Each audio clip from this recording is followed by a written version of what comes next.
ایک بزرگ نے ایک واقعہ لکھا ہے کہ پہلے زمانے میں ایک یہودی بہت بڑا مالدار اور سرمایہ دار تھا۔ اس زمانے میں لوگ اپنی دولت زیر زمین خزانے بنا کر اس میں رکھا کرتے تھے۔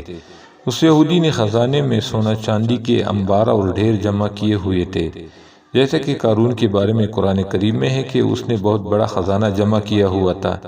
ایک مرتبہ وہ یہودی اپنے خزانوں کا خفیہ طور پر معائنہ کرنے کے لیے گیا، اور جب اندر گیا تو اس چوکیدار کو بھی اطلاع نہیں کی جس کو وہ خزانے پر اس نے مقرر کیا ہوا تھا، تاکہ یہ دیکھے کہ وہ چوکیدار کہیں خیانت تو نہیں کر رہا ہے۔ اور اس خزانے کے دروازے کا سسٹم ایسا تھا کہ وہ اندر سے بند تو ہوتا تھا لیکن اندر سے کھل نہیں سکتا تھا، صرف باہر سے کھل سکتا تھا۔ اب اس نے بے خیالی میں دروازہ اندر سے بند کر لیا، اب کھلنے کا کوئی راستہ نہیں تھا۔ باہر جو چوکیدار تھا وہ یہ سمجھتا رہا کہ خزانہ بند ہے، اور اس کے ذہن میں یہ تصور بھی نہیں تھا کہ خزانے کا مالک اندر ہے۔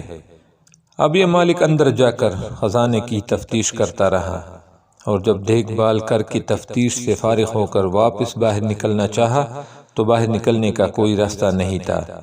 اب وہاں پر قید ہے، بھوک لگ رہی ہے اور خزانہ سارا موجود ہے لیکن بھوک نہیں مٹا سکتا، پیاس لگ رہی ہے اور سارا خزانہ موجود ہے لیکن پیاس نہیں بجھا سکتا، رات کو نیند آ رہی ہے اور خزانہ سارا موجود ہے لیکن بستر فراہم نہیں کر سکتا۔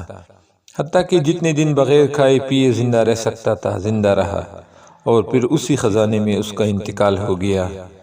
تو یہ روپیہ پیسہ اپنی ذات میں انسان کو نفع پہنچانے والی چیز نہیں، جب تک کہ نظام درست نہ ہو اور جب تک راستہ درست نہ ہو۔